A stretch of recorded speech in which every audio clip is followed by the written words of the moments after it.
Bulletin में सीधे आपको सुना देते हैं प्रधानमंत्री नरेंद्र मोदी बीजेपी के स्थापना दिवस पर क्या कुछ कह रहे हैं। आज हम सभी अपनी पार्टी का स्थापना दिवस मना रहे हैं। मां भारती की सेवा में समर्पित प्रत्येक भाजपा कार्यकर्ता को इस शुभ अवसर पर बहुत बहुत बधाई देता हूं। भाजपा की स्थापना से लेकर आज तक जिन महान विभूतियों ने अपने खून पसीने से इस पार्टी को सींचा है, पार्टी को संवारा है, पार्टी को समृद्ध किया है, पार्टी को सशक्त किया है, देश के कोटि कोटि जनों की आवाज को बुलंद किया है, उन सभी को छोटे से छोटे कार्यकर्ता से लेकर के वरिष्ठ पद पर से पार्टी की और देश की सेवा करने वाले सभी महानुभावों का मैं आज शीश झुका करके प्रणाम करता हूं। साथियों, आज हम देश के कोने कोने में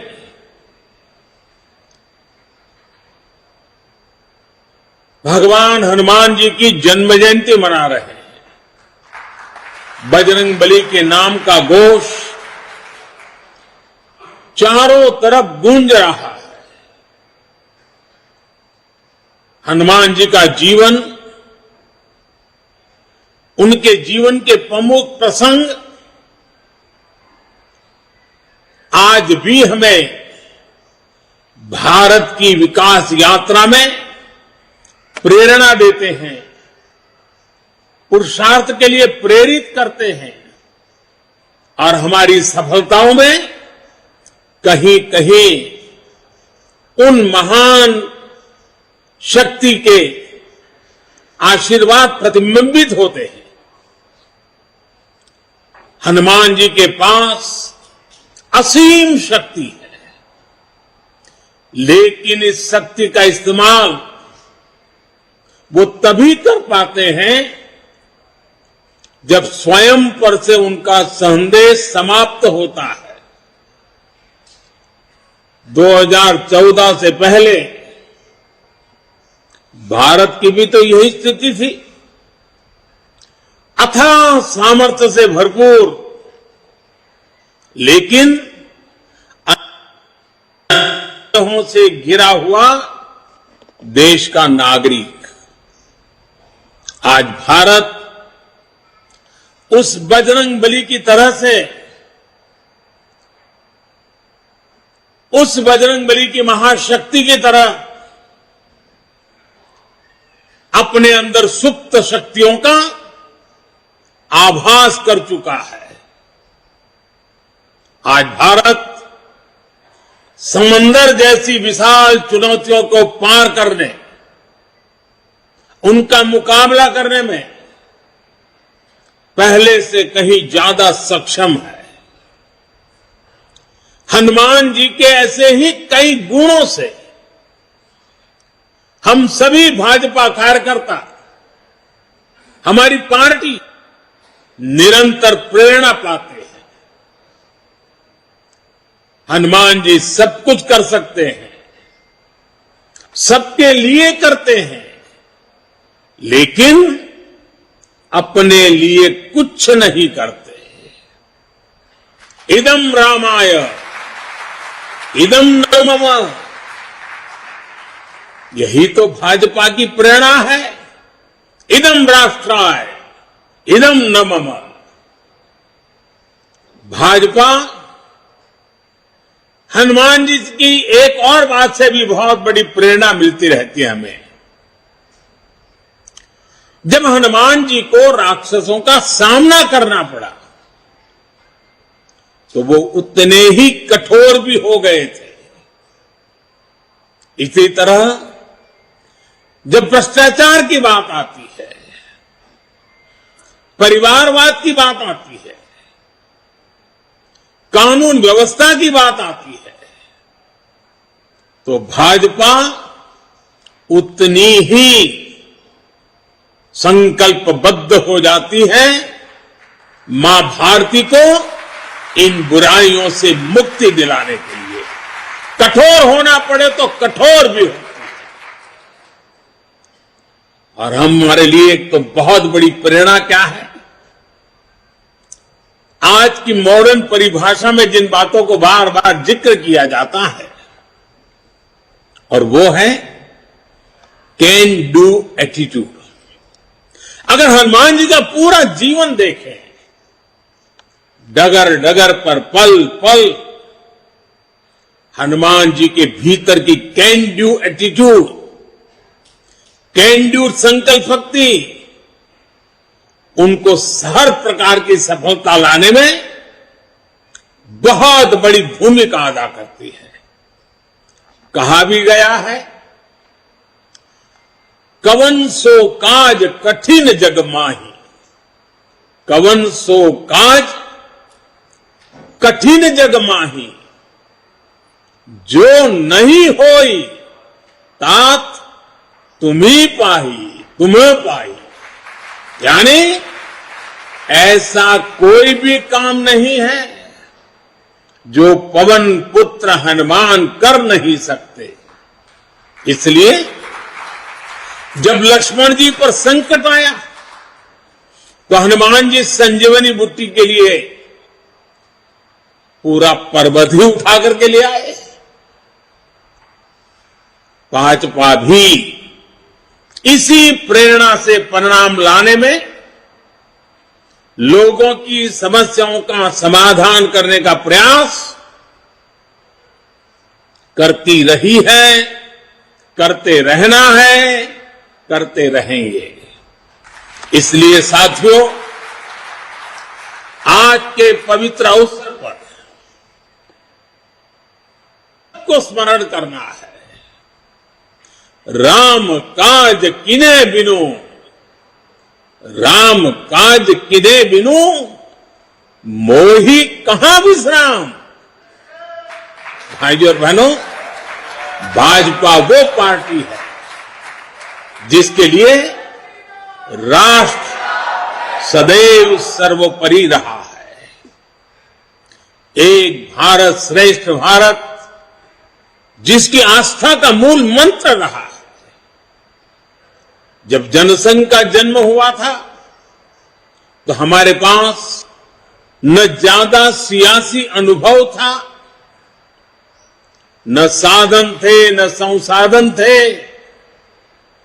लेकिन हमारे पास मातृभूमि के प्रति भक्ति, हमारे पास लोकतंत्र की शक्ति थी। जो देश लोकतंत्र की जननी हो, मदर ऑफ डेमोक्रेसी हो, उसकी जनता के नीर क्षीर विवेक पर प्रारंभ से हमारी आस्था रही है और दिनों दिन वो आस्था और मजबूत होती जा रही है। इसलिए जनभावना, जन आकांक्षाओं को ही हमने भाजपा की चेतना शक्ति बनाया है। हमने राष्ट्र प्रथम, नेशन फर्स्ट के मंत्र को अपना आदर्श बनाया है। भाजपा ने लोकतंत्र की कोख से जन्म लिया। भाजपा लोकतंत्र के अमृत से पोषित है और भाजपा देश के लोकतंत्र को, देश के संविधान को मजबूत करते हुए समर्पण भाव से दिन रात देश के लिए काम कर रही है। साथियों, हमारा समर्पण है मां भारती को, हमारा समर्पण है देश के कोटि कोटि जनों को, हमारा समर्पण है देश के संविधान को। साथियों, आज भाजपा विकास का पर्याय है, विश्वास का पर्याय है, नए विचार का पर्याय है और देश की विजय यात्रा का भी एक मुख्य सेवक बनकर के अपनी भूमिका निभाता रहा है। भाजपा सबका साथ, सबका विकास, सबका विश्वास और सबका प्रयास के मंत्र के साथ काम कर रही है। भाजपा की कार्यशैली सर्वसमावेशी है, सर्वस्पर्शी है, सर्वजन का हित करने वाली है। सामाजिक न्याय और सशक्तिकरण को हमने हमेशा अपने हृदय में, अपनी कार्यशैली में सर्वोच्च प्राथमिकता दी है। सामाजिक न्याय ये हमारे लिए राजनीतिक नारेबाजी का हिस्सा नहीं, ये हमारे लिए आर्टिकल ऑफ फेथ है। बीते वर्षों में बहुत सारे दल सामाजिक न्याय के नाम पर राजनीति का दिखावा करते रहे हैं। इन दलों ने, उनके मुखिया अपने परिवार का भला कर लेते हैं, अपने समाज का कतई नहीं, जबकि भाजपा सामाजिक न्याय को जीती है, उसकी भावना का अक्षरशः पालन करती है। 80 करोड़ गरीबों को बिना भेदभाव मुफ्त राशन मिलना सामाजिक न्याय का ही प्रतिबिंब है। 50 करोड़ गरीबों को बिना भेदभाव 5 लाख रुपए तक मुफ्त इलाज की सुविधा मिलना सामाजिक न्याय की सशक्त अभिव्यक्ति है। 45 करोड़ गरीबों के बिना भेदभाव जनधन बैंक खाते खोलना सामाजिक न्याय का इंक्लूसिव एजेंडा का जीता जागता उदाहरण है। 11 करोड़ गरीबों को बिना भेदभाव शौचालय मिलना, यही तो सामाजिक न्याय है, यही तो सामाजिक न्याय के प्रति हमारी भक्ति है। बिना भेदभाव, बिना तुष्टीकरण, बिना स्वार्थ, बिना वोट बैंक की राजनीति किए भाजपा आज सामाजिक न्याय का भी सच्चे अर्थ में धरती पर इरादों को साकार करने वाला, देश के दबे कुचले समाज के लिए आशा की किरण बना हुआ एक पर्याय बनकर के उभरा है। साथियों, आज भाजपा देश में एक नए पॉलिटिकल कल्चर का भी नेतृत्व कर रही है। कांग्रेस और उनके जैसी पार्टियों का कल्चर, उन पार्टियों की पहचान क्या है? ये उन्हीं के कल्चर में से पैदा हुई है। उन पार्टियों की पहचान है, पार्टी का नाम लेते ही एक ही बात दिखती है, सारी पार्टियों का दर्द देख लीजिए, परिवारवाद, वंशवाद, जातिवाद और क्षेत्रवाद का बंधक है ये सारे लोग। जबकि भाजपा का पॉलिटिकल कल्चर प्रत्येक देशवासी को साथ लेकर चलने का है। कांग्रेस और उसके जैसी पार्टियों का कल्चर छोटा छोटा सोचना, छोटे सपने देखना और उससे भी कम हासिल करके खुशियां मनाना बस, और खुशी एक दूसरे की पीठ थपथपाना। भाजपा का पॉलिटिकल कल्चर है बड़े सपने देखने और उससे भी ज्यादा हासिल करने के लिए जी जान से खप जाना, शरीर का कण कण, समय का पल पल खपाने का हौसला रखते हैं। कांग्रेस और उसके जैसी पार्टियों का कल्चर महिलाओं की समस्याओं, उनकी रोजमर्रा की चुनौतियों की परवाह ही नहीं करता है, जबकि भाजपा का पॉलिटिकल महिलाओं के जीवन को आसान बनाने, उनके सपनों को साकार करने को, निर्णय प्रक्रिया में उनको भागीदारी देने को प्राथमिकता देता है। इसलिए आज के युवा हो या फिर देश की माताएं, बहनें, बेटियां भाजपा के साथ हम पल पल अनुभव कर रहे हैं। हमारी माताओं बहनों के आशीर्वाद बढ़ते चले जा रहे हैं, जुड़ाव महसूस करती हैं, अपनापन महसूस करती है। इसलिए आज ये सभी भाजपा के साथ कंधे से कंधा मिलाकर चल रहे हैं। साथियों, आज स्थापना दिवस के इस शुभ अवसर पर हम सबके लिए अपने सपनों को, अपने संकल्पों को, मां भारती के सेवा के लिए समर्पित अपने हर कार्यकर्ता के जीवन को देखते हुए बहुत सी बातों को बार बार समझने की आवश्यकता होती है। 2014 में जो हुआ वो केवल सत्ता परिवर्तन नहीं था। 2014 में भारत के लोगों ने भारत के पुनर्जागरण की नई यात्रा का शंखनाद कर दिया है।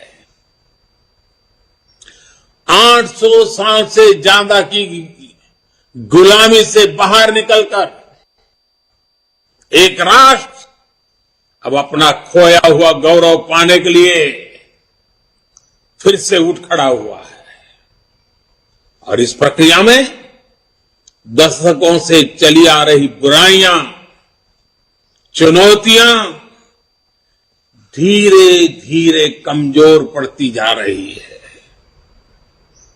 अब देश पंच प्राणों की शक्ति से आगे बढ़ रहा है।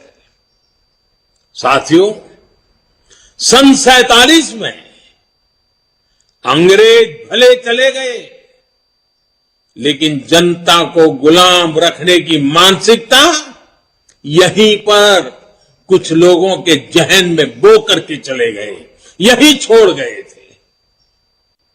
इसलिए आजादी के बाद के वर्षों में देश में ऐसा वर्ग खूब फला फूला जो सत्ता को अपना जन्मजात हक समझता था।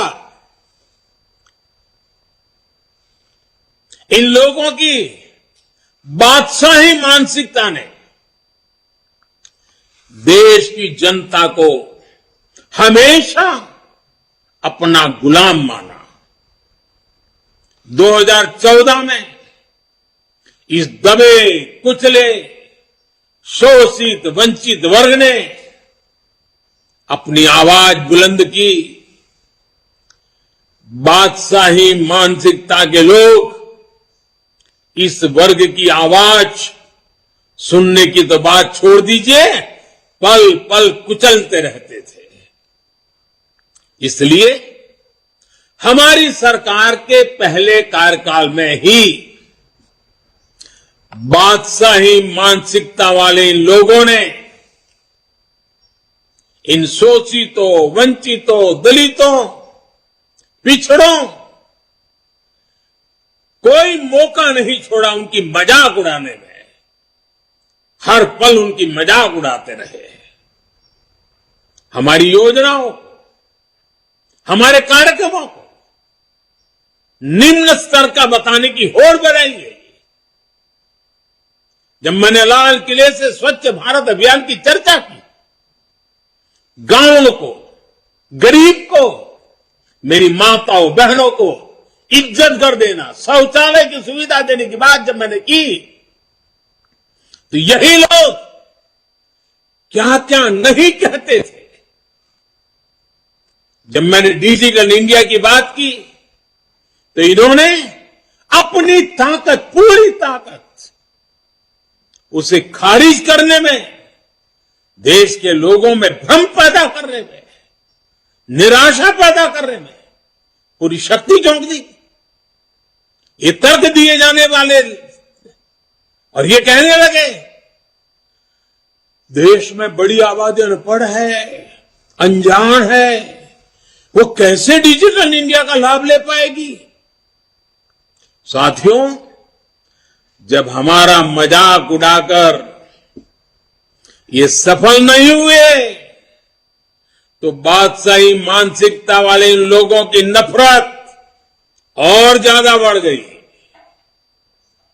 उन्होंने कभी सोचा नहीं था कि दशक से हिंसा से जूझ रहे जम्मू कश्मीर और नॉर्थ ईस्ट में शांति का सूरज उगेगा। इन्होंने कभी कल्पना भी नहीं की थी कि आर्टिकल 370 कभी इतिहास हो जाएगा। जो काम दशकों तक सरकार चलाने वाले नहीं कर सके, वो काम भाजपा सरकार कैसे कर रही है, ये इन्हें पच नहीं रहा है। इसलिए नफरत से भरे हुए लोग आज झूठ पर झूठ, झूठ पर झूठ बोले जा रहे हैं। अपने भ्रष्ट कर्मों का खुलासा होते देख ये बेचैन है, हताशा से भर गए हैं। इसलिए अब ये लोग इतने हताश, इतने निराश हो चुके हैं कि अब एक ही रास्ता उनको दिख रहा है, एक ही उपाय दिख रहा है, और वो खुल करके कहने लगे हैं, मोदी तेरी कब्र खुदेगी। वो कब्र खोदने की धमकी देने लगे। बादशाही मानसिकता वाले इन लोगों को, इन पार्टियों को एक बात पता नहीं है। आज देश का गरीब, देश का सामान्य मानवी, देश का युवा, देश की माताएं, बहनें, बेटियां, दलित, पीड़ित, शोषित, वंचित, आदिवासी, हर कोई भाजपा के कमल को खिलाने के लिए, भाजपा के कमल की रक्षा करने के लिए वो ढाल बनकर के खड़ा हुआ है। साथियों, अपने अस्तित्व की लड़ाई लड़ रहे इन राजनीतिक दलों की हमारे खिलाफ साजिशें चलती रहेगी, लेकिन हम देशवासियों के सपनों को, देशवासियों की आकांक्षाओं को दबते हुए, बिखरते हुए, सिमटते हुए, मुरझाते हुए नहीं देख सकते। इसलिए हमारा जोर देश के विकास पर है, देशवासियों के कल्याण पर है। हमारे परिश्रम से जो परिणाम मिले हैं, इसकी गवाही वो आंकड़े दे रहे हैं जो पिछला वित्तीय वर्ष समाप्त होने पर बीते 15-20 दिनों में सामने आए हैं। और मैं सभी देश और दुनिया में भाजपा के कार्यकर्ताओं को हमेशा हिसाब देने की आदत रखता हूं। काम का ब्यौरा हर मौके पर देता रहता हूं। मैं आज सिर्फ 2-3 सप्ताह की ही झलक दिखा रहा हूं आपको, 15-20 दिन की।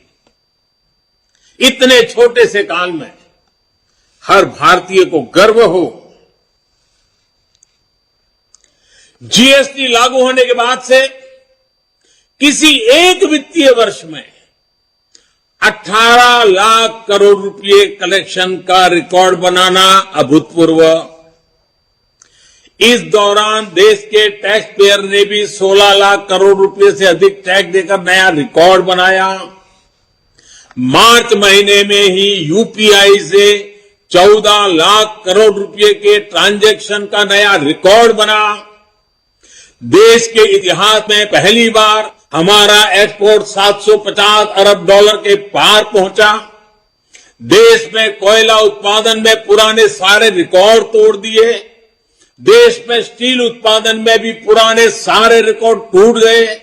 पहली बार 16,000 करोड़ रुपए का डिफेंस एक्सपोर्ट हुआ। एचएएल ने रिकॉर्ड रेवेन्यू जनरेट किया। मोबाइल फोन प्रोडक्शन और मोबाइल एक्सपोर्ट में भी नया रिकॉर्ड बना। एक साल में 6,500 किलोमीटर रेल ट्रैक का इलेक्ट्रिफिकेशन करने का रिकॉर्ड भी कुछ ही दिन पहले सामने आया। रेलवे ने 1,500 मैट्रिक टन से अधिक फ्रेट लोडिंग का रिकॉर्ड भी इसी दौरान बनाया। देश के बड़े पोर्ट्स ने एक साल में करीब 800 million metric ton cargo handle करने का नया रिकॉर्ड बनाया। लगातार बन रहे विकास के ये रिकॉर्ड दिखाते हैं कि देश कितनी तेजी से आगे बढ़ रहा है। मैं एक सांस में जितना बोल पाया बोल दिया। साथियों, आज हम सबका सौभाग्य है कि आज एक राजनीतिक कार्यकर्ता के रूप में हमें आजादी के अमृत काल में देश की सेवा का अवसर मिल रहा है। हमें भविष्य के भारत का निर्माण भी करना है और मेरे सब कार्यकर्ताओं को, भाजपा के हर सिपाही को हर स्तर पर उसका नेतृत्व भी करना है। हमारे प्रयास में अगले 25 वर्षों का विजन शामिल होना चाहिए। हमारे हर कार्य में वो ऊर्जा होनी चाहिए जो आने वाले दशकों तक देश की दिशा और दशा, हमारे सपनों को मजबूत करने वाली मां भारती के कोटि कोटि जनों की आजादी से अब तक के संजोए हुए सारे सपनों को सिद्ध करने वाली होनी चाहिए।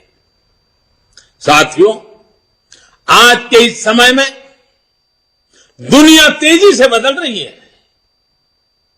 हमें भविष्य के हिसाब से भी अपनी पार्टी को निरंतर विकास करने की, विकसित करने की, सामर्थ्य बढ़ाने की कोशिश कभी भी रुकने नहीं देना है। हम पहले भी करते आए हैं, आगे अब जरा और गति से करना होगा। 6-7 वर्ष बाद मैं सभी कार्यकर्ताओं से आग्रह करता हूं, 6-7 वर्ष बाद भारतीय जनता पार्टी के 50 वर्ष पूरे होंगे। जब भाजपा के 50 वर्ष पूरे हो, उस समय पार्टी का व्याप कितना होगा, स्वरूप कैसा होगा, हमारे लक्ष्य क्या होंगे, ये हमें अभी से तय करना होगा। हमें नए आइडियाज को, नए इनोवेशंस को अपनाना होगा। पार्टी में उन्हें एक प्रकार से हमारा जीवन का, कल्चर का हिस्सा के रूप में ऐसे जोड़ना होगा, उसे बढ़ाना होगा। जैसे मेरा एक सुझाव है कि हम पार्टी में टेक्नोलॉजी को हर स्तर पर आगे लेकर आए। हम विभिन्न स्तरों पर टेक्नोलॉजी सेल्स बना सकते हैं। हम युवाओं की ऐसी टीम बना सकते हैं जो आधुनिक टेक्नोलॉजी को मॉनिटर करे, उसे जनता तक पहुंचा के लिए कैसे इस्तेमाल कर सकते हैं। हम एक्सपर्ट से सुझाव लें, हम सेमिनार करें, एक्सपर्ट्स को लेकर बुला करके बदलते हुए विश्व को समझने की कोशिश करें। सोशल मीडिया में भी हमें नए तौर तरीकों के बारे में सोचना होगा। आजकल रील्स, यूट्यूब, ट्विटर, फेसबुक और इंस्टाग्राम के जमाने में ज्यादा से ज्यादा युवाओं में, इस युवा पीढ़ी में प्रोफेशनल से जुड़ने के लिए हमें राजनीति के नए आयामों को विकसित करना ही है। कम्युनिकेशन और इंफॉर्मेशन भाजपा के निरंतर विस्तार में बहुत बड़ी भूमिका निभाने वाले हैं। इसके लिए हमें अपने कार्यकर्ताओं की ट्रेनिंग, पंचायत से लेकर पार्लियामेंट तक चुने हुए प्रतिनिधियों की ट्रेनिंग के नए प्लेटफॉर्म बनाने होंगे। साथियों, संगठन शक्ति, कार्यकर्ताओं की एकजुटता, ये भाजपा की प्राण शक्ति है, हमारा प्राणवायु है। इसे नित निरंतर ऊर्जा देते रहना भी हम सभी का कर्तव्य है। हमें अपने विस्तार के लिए, दूसरों से सीखने के लिए देश के भीतर और बाहर हर तरफ दृष्टि रखनी होगी। हमें विश्व की दूसरी लोकतांत्रिक पार्टियों के साथ भी समन्वय और संवाद बढ़ाने के बारे में काम करना चाहिए। मेरा आग्रह है, हमारे यूथ विंग्स, महिला विंग्स दूसरे देशों की उन पार्टियों के इन विंग्स और कार्यकर्ताओं से जुड़े, अपने अनुभव साझा करें और उनसे सीखें। हमारे सांसदों को भी संवाद, उनके प्रेशर बहुत रहता है, मैं जानता हूं। एक सांसद को इतने प्रकार के काम रहते हैं, लेकिन सांसद के पास जानकारियों के स्रोत भी बहुत रहते हैं। वो कार्यकर्ताओं को बहुत अच्छी तरह गाइड कर सकते हैं। कार्यकर्ताओं की क्षमता बढ़ाने में वो बहुत बड़ी भूमिका अदा कर सकते हैं, हमारे जनप्रतिनिधि, क्योंकि उनको काफी जानकारियों के लिए अवसर मिलता है। उनका लाभ जितना ज्यादा हमें मिले, पार्टी को मिले, हमें कोशिश करनी चाहिए। हम पार्टी में अलग अलग मोर्चों के माध्यम से समाज के अलग अलग वर्गों के लिए संघर्ष करते रहे। जहां जरूरत पड़ेगी संगठन करेंगे, जहां जरूरत पड़ेगी लोकतांत्रिक तरीकों से संघर्ष करेंगे, जहां जरूरत पड़ेगी समर्पण की मात्रा बढ़ाते जाएंगे। लेकिन साथियों, अब हम उस दायरे में पहुंचे हैं, अब समय आ गया है कि सभी मोर्चे समाज की आवाज उठाने के साथ साथ एक फ्यूचरिस्टिक विजन के साथ उनकी हर छोटी मोटी तकलीफों से मुक्ति के आधुनिक तौर तरीके अब क्या हो सकते हैं, कम समय में, कम संसाधनों से भी उत्तम से उत्तम परिणाम लाने के तरीके क्या हो, ताकि उनका जीवन बहुत तेजी से बदल सके और 2047 आजादी के जब 100 साल हो, तब विकसित भारत का सपना सिद्ध करने में कोटि कोटि जनों की भागीदारी बढ़े। हर मोर्चे को सोचना चाहिए कि वर्तमान और भविष्य की चुनौतियों का स्थायी समाधान कैसे हो। उदाहरण के लिए, हम सभी पहले किसानों की समस्या उठाते थे। किसान मोर्चा उसमें बड़ी भूमिका निभाते थे। हमने किसान सम्मान निधि से लेकर एमएसपी तक कई बड़े फैसले लिए, किसानों की सेवा की। अब किसानों के एफपीओ बन रहे हैं, कोऑपरेटिव बन रहे हैं। इन्हें मजबूत करने का काम भी भाजपा कार्यकर्ता का ही है। इसी तरह हमने हमेशा झुग्गी में रहने वाले गरीबों की आवाज उठाई। जब हमें सेवा का मौका मिला तो हमने उन्हें पक्के मकान दिए, शौचालय दिए, गैस कनेक्शन दिए। हमें इसी तरह आगे के लक्ष्य तय करने हैं। ये समाधान स्थायी होने चाहिए और फ्यूचर रेडी होने चाहिए। इस तरह के प्रयासों के लिए हम पार्टी में नए इंटेलेक्चुअल सेल्स भी बना सकते हैं। नए विचारों पर सेमिनार्स करने और उन पर आगे बढ़ने की एक व्यवस्था तैयार कर सकते हैं। साथियों, जब हमारे सामने 2047 के विकसित भारत जैसा बड़ा लक्ष्य है, तो हमारी ये जिम्मेदारी है कि परिश्रम में कोई कमी नहीं छोड़े। हमें सफलताओं को सेलिब्रेट तो करना है, लेकिन अगले ही पल अगली चुनौती के लिए कमर भी कसनी है। और हमें ये सब बीजेपी की मूल विचारधारा के प्रकाश में ही करना है। भारत के संविधान की सीमाओं में ही रहना है। हमें भारत के समाधान उधार की सोच से नहीं, भारत की जड़ों से ही, भारत की परंपराओं से ही, भारत के कोटि कोटि जनों के सदियों के अनुभव से ही, उस अमृत से आगे बढ़ना है। इस सोच के साथ हमें भाजपा को 21वीं सदी की भविष्य की पार्टी बनाना है। हमें दुनिया की सबसे बड़ी पार्टी होने के बाद भी अति आत्मविश्वास का शिकार नहीं होना है। लोगों ने अभी से कहना शुरू कर दिया है कि 2024 में भाजपा को कोई नहीं हरा सकता। ये बात सही भी है, लेकिन हमें एक भाजपा कार्यकर्ता के नाते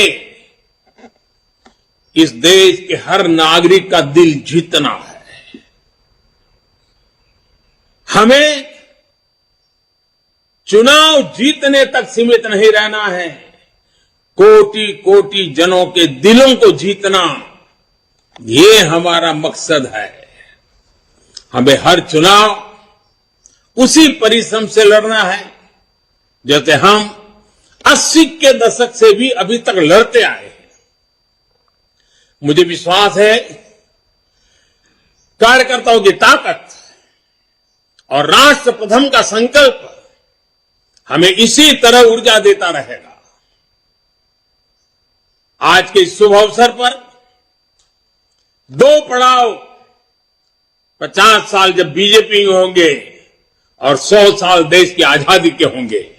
आइए एक खाका खींचे, योजना बनाएं, जन जन के दिलों को जीतते हुए मां भातृ के जिन सपनों को लेकर के हम चले हैं, उन सपनों को साकार करते रहे। आज हनुमान जयंती पर स्वयं हनुमान दादा भी हम पर आशीर्वाद बरसाएं। और जनता जनार्दन तो ईश्वर का रूप ही होती है। उस जनता जनार्दन के आशीर्वाद के बिना कुछ नहीं होता है। उन आशीर्वादों को लेकर के भी हम आश्वस्त होकर के आगे बढ़े। मैं आप सबको बहुत बहुत धन्यवाद देता हूं, पुनः शुभकामनाएं देता हूं। मेरे साथ बोलिए, भारत माता की।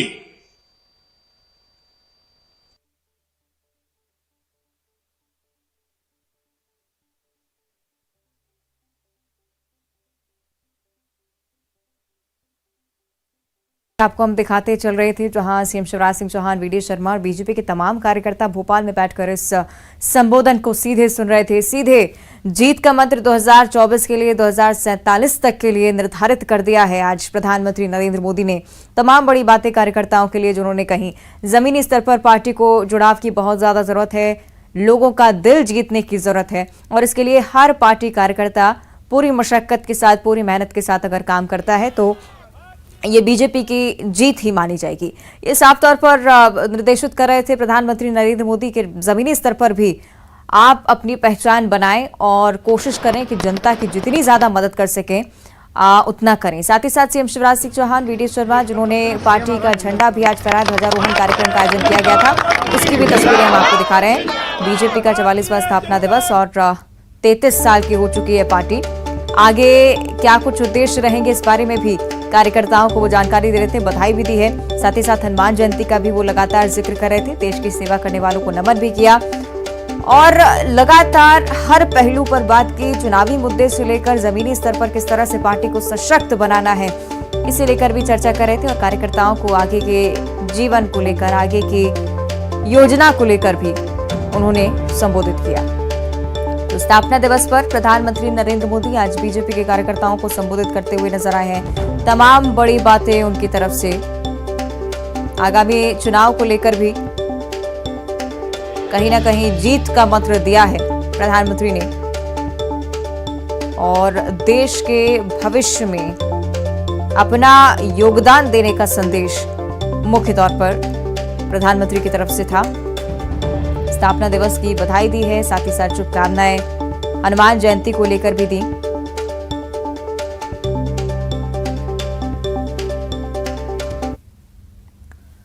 आगे बढ़ते अगली खबर रायपुर से है, जहां विधायक बृहस्पत सिंह के बहाने रमन सिंह ने